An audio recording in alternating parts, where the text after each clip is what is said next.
سلام ہے بہار والوں آپ کو، اس سے زیادہ تعریف آپ کی میں کیا کروں۔ وہ 3 دوست، ایک بہار کا، ایک اتر پردیش کا، ایک دلی کا، سفر کر رہے تھے۔ ڈسٹرکٹ مجسٹریٹ صاحب بیٹھے ہیں، میں ان کے سامنے بڑی ذمہ داری سے بات کر رہا ہوں صاحب کہ 3 دوست سفر کر رہے تھے، دلی والے، یو پی والے اور بہار والے۔ بحث چھڑ گئی آپس میں کہ انٹرٹینمنٹ کے لیے، منورنجن کے لیے ہم مستی سے زندگی جیتے ہیں، پیسے خرچ کرتے ہیں، یہ وہ ثابت کرو۔ دلی والے نے کہا ہم ثابت کریں گے۔ اس نے 500 کی نوٹ نکالی، موڑ کر کے سگریٹ بنایا، جلا کے پینے لگا۔ کہا دیکھو لمحہ بھر میں ہم 500 روپے کے سگریٹ پی جاتے ہیں۔ دونوں پلٹ کے یو پی والے کی طرف دیکھنے لگے۔ یو پی والے کو پتہ نہیں کہاں سے بڑی مشقت سے لائن میں لگ کر کے 4-5 دن بعد 2000 کی نوٹ ملی تھی۔ اس نے 2000 کی نوٹ نکالی، موڑ کے اس کو سگریٹ بنایا۔ کہا سمجھ لو کہ مطلب خون پسینہ اس میں بھرا ہوا ہے، یہ میں جلا کے سگریٹ پی رہا ہوں، دیکھو ہم لمحہ بھر میں 2000 روپے کی سگریٹ پی جاتے ہیں۔ اب پلٹ کے دونوں بہار والے کی طرف دیکھنے لگے کہ بیٹا اب 2000 سے تو بڑی نوٹ بھی نہیں ہوتی، اب کیا کرو گے؟ لیکن بہار بہار ہے صاحب، سلام بہار کو۔ بہار والے نے ایک لمحہ سوچا، پھر اپنی بریف کیس کھولی، چیک بک نکالا، اس پہ بھرا 5 لاکھ، اس کو موڑ کے جلا کے سگریٹ پینے لگا صاحب۔ اس نے کہا یہ ہے بہار اور یہ ہے بہار کا تیور۔ تو سلام ہے اس بہار کو صاحب۔ میں پوری ذمہ داری سے بزم مشاعرہ کمیٹی کو بہت مبارکباد۔ بڑی محنتیں، ایک مشاعرہ کرنے کا مطلب ہے بیٹی کی شادی کرنے جتنا مشکل کام کرنا۔ یہ جو ڈائز پہ بیٹھے لوگ ہیں، انہوں نے بڑی محنتوں سے، مشقتوں سے یہ شام سجائی ہے۔ میں چاہتا ہوں کہ سامنے بیٹھے ہوئے لوگ، اب تک آپ نے شاعروں کے لیے داد دی ہے، ناظم کے لیے داد دی ہے، لیکن ایک بار پوری مشاعرہ کمیٹی کے لیے آپ تالی بجائیں، کیونکہ ان کی محنتیں یقیناً سلام کرنے لائق ہیں۔ میں انہیں بہت مبارکباد دیتا ہوں اور دعا کرتا ہوں کہ یہ مشاعرہ مسلسل سال در سال اسی طرح ہوتا رہے۔ شنکر بھائی اس کی نظامت کرتے رہیں، ہم تو آئیں گے ہی انشاءاللہ، یہ طے ہے۔ آئیے میں آخر میں ایک نظم پڑھ کے، 4-5 منٹ کی ایک نظم پڑھ کے، جو بھی میرے سامنے بیٹھے ہوئے لوگ جو جانا چاہتے ہیں ان سے گزارش کروں گا کہ 3-4-5 منٹ کا وقت اور دیں، اور اتنے وقت جا کر کے کوئی فائدہ بھی نہیں ہے، جا کر کے گھر پہ ڈر ہی ہے کہ مطلب سوتی ہوئی شیرنی کو جگائیں یا شوہر کو جگائیں تو مطلب ڈانٹ ہی کھانا پڑ جائے، اس سے بہتر ہے کہ یہیں بیٹھے رہیں۔ اچھا کئی لوگ دوسروں کی اسکوٹر پہ بیٹھ کے آئے ہیں، سوچ رہے ہیں جب تک وہ نہ جائے تب تک ہم کیسے جا سکتے ہیں، تو کچھ لوگ تو مجبوراً ہیں، کچھ لوگ محبتاً ہیں۔ میں ایک نظم سناتا ہوں صاحب، تھوڑی دیر آپ کی سنجیدگی مانگتا ہوں۔ شنکر بھائی، دنیا کے کونے میں طارق بھائی ایک ملک ہے جہاں اسکولوں پہ بم برستے ہیں، جہاں اسپتالوں پہ بم برستے ہیں۔ دنیا سیکت راشٹر سنگھ اسے ملک ماننے تک کو تیار نہیں ہے۔ آپ گوگل پہ اس ملک کا نام ٹائپ کریں گے تو معصوم بچوں کی لاشیں نظر آئیں گی، خون نظر آئے گا۔ مجھے کبھی کبھی لگتا ہے وہ ملک اگر بول پاتا، وہ ملک اگر مائک پر کھڑا ہو کر کے اپنا درد گا پاتا تو شاید یوں گاتا۔ میں ایک نظم سناتا ہوں، آپ تصور کریں کہ مائک پر عمران پرتاپ گڑھی نہیں بلکہ فلسطین کھڑا ہوا ہے۔ میں نظم سناتا ہوں، ایک بار آپ سب کی تالی کے ساتھ میں یہ نظم شروع کرنا چاہتا ہوں۔ پڑھتا ہوں صاحب، تھوڑا سا ایکو بڑھا دینا بیٹا، ایکو تھوڑا بڑھا۔ یہ میری قوم کے رہنما بھی سنیں، میری اجڑی ہوئی داستاں بھی سنیں، میری اجڑی ہوئی داستاں بھی سنیں، جو مجھے ملک تک مانتے ہی نہیں، جو مجھے ملک تک مانتے ہی نہیں، ساری دنیا کے وہ حکمراں بھی سنے، ساری دنیا کے وہ حکمراں بھی سنے، صرف لاشیں ہی لاشیں میری گود میں،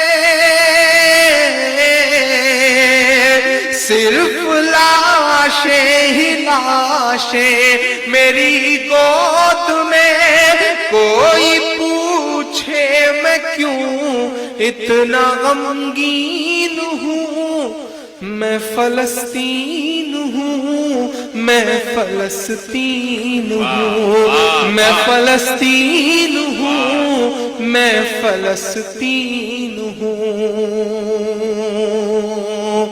یہ جو لہو لہو منظر ہے, یہ جو خون خون منظر ہے, دنیا چپ ہے. حد تو یہ ہے محمود صاحب کے 64 جو ممالک ہیں جو یہ کہتے ہیں کہ ہم ایک رسول اور ایک اللہ کی ماننے والے ہیں, ان کے چہروں کی خاموشیاں تو اور مایوس کرتی ہیں.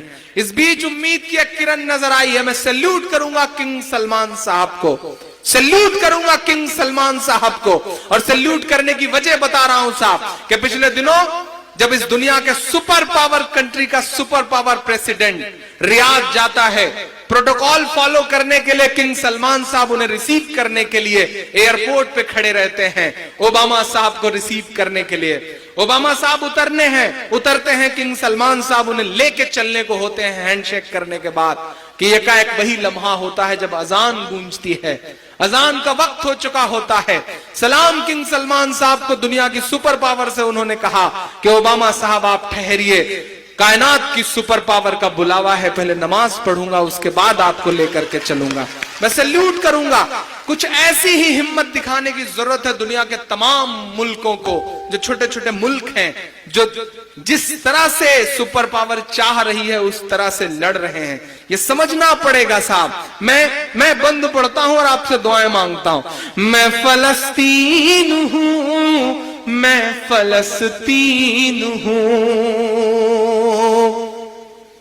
آئے تھے ایک دن میرے گھر آئے تھے, آئے تھے ایک دن میرے گھر آئے تھے, دشمنوں کو بھی تنہا نظر آئے تھے, دشمنوں کو بھی تنہا نظر آئے تھے. اونٹ پر اپنا خادم بٹھائے ہوئے, آدرنی تارکیشور جی, وجے بھائی, نیرج جی, ان سب کے لیے میں اسے ایکسپلین کروں کہ اسلامک ہسٹری میں ایک واقعہ ہے کہ مسجد اقصی جسے کہا جاتا ہے, بیت المقدس, اسے فتح کیا تو اس وقت کے وپکشی لوگوں نے کہا کہ ہم چابی سونپیں گے تو وقت کے بادشاہ کو. حضرت عمر فاروق رضی اللہ عنہ اس وقت کے بادشاہ تھے, امیر المومنین تھے. پیغام بھجوایا گیا کہ یہودی چابی سونپیں گے تو آپ کو. عمر فاروق صاحب اپنے ایک نوکر کو لے کر کے, اپنے خادم کو لے کر کے اونٹ پر نکل پڑے. کپڑوں میں 72 پیبند لگے تھے وقت کے بادشاہ کے کپڑوں میں. تصور کریے گا کہ کیسے لوگ ہوا کرتے تھے. 72 پیبند تھے کپڑوں میں. جب وہ چل پڑے, تھوڑی دیر نکیل پکڑ کے خادم چلتا رہا, آپ اونٹ پر تھے. ایک ان کو یاد آیا, انہوں نے خادم سے کہا کہ ایسے بہت لمبا سفر ہے, تم تھک جاؤ گے, یہ غلط ہوگا, یہ ناانصافی ہوگی. ایسا کرتے ہیں, ایک وقت طے کر لیتے ہیں کہ اتنے کلومیٹر میں اونٹ پر بیٹھ کے چلوں گا اور اتنے کلومیٹر تم اونٹ پر بیٹھ کے چلو گے. دونوں لوگوں کے بیچ میں طے ہو جاتا ہے, بادشاہ اور نوکر کے بیچ میں. اور جب وہاں پہنچنا ہوتا ہے تو باری امیر المومنین کی نکیل پکڑنے کی ہوتی ہے, یعنی کہ وقت کے بادشاہ کی. نوکر کہتا ہے کہ نہیں صاحب, اب تو پہنچنا ہے لوگوں کے سامنے, اب تو میں نکیل پکڑ کے چلتا ہوں. انہوں نے کہا نہیں, انصاف ہوتا ہے. نوکر اونٹ پر بیٹھا ہوا تھا, وقت کا بادشاہ نکیل پکڑ کر کے کپڑوں میں 72 پیبند کے ساتھ جب پہنچتا ہے فلسطین. یہ وہ منظر ہے جسے میں نے پرونے کی کوشش کی ہے. میں پڑھتا ہوں صاحب کہ آئے تھے ایک دن میرے گھر آئے تھے, دشمنوں کو بھی تنہا نظر آئے تھے, اونٹ پر اپنا خادم بٹھائے ہوئے, میری اس سرزمین پر عمر آئے تھے, میری اس سرزمین پر عمر آئے تھے. پوری ذمہ داری سے آج یہ بات کہہ رہا ہوں, موقع بہت اچھا ہے. بتا دیا گیا, دنیا نے سمبل گڑ دیا کہ اسلام دہشت گردی کا مذہب ہے, اسلام ناحق خون بہاتا ہے. کٹیہار میں کھڑا ہو کے میں یہ بات کہہ رہا ہوں دوستوں کہ نہیں, اسلام کا دہشت گردی سے کوئی رشتہ نہیں ہے. ارے جو مذہب وضو کرتے ہوئے ناحق پانی تک بہانے کی اجازت نہ دے, وہ خون بہانے کی اجازت بھلا کیسے دے سکتا ہے؟ اور یہ جو سمبل بن گئے ہیں, یہ جو اسلام کا چہرہ بن گئے ہیں, وہ اسلام کا چہرہ نہیں ہے. میں آپ سے بھی اپیل کرتا ہوں, ایسے لوگوں کو ٹھکرائیے, ایسے لوگوں کے خلاف بولیے. یہ اسلام کا چہرہ نہیں ہے. یہ جو قتل کر رہے ہیں معصوموں کا, یہ اسلام کا چہرہ نہیں ہو سکتے. کیونکہ میں پوری ذمہ داری سے کہہ رہا ہوں, جس طرح بسم اللہ کہہ کر کے شراب پینے سے حرام شراب حلال نہیں ہو جاتی, اسی طرح اللہ اکبر کہہ کر کے معصوموں کا قتل کر دینے سے وہ قتل جائز نہیں ہو جاتا. آپ سب کو بولنا پڑے گا اس کے خلاف. آج وقت برا ہے, مشکل ہے, تو آپ کی بولنے کی ذمہ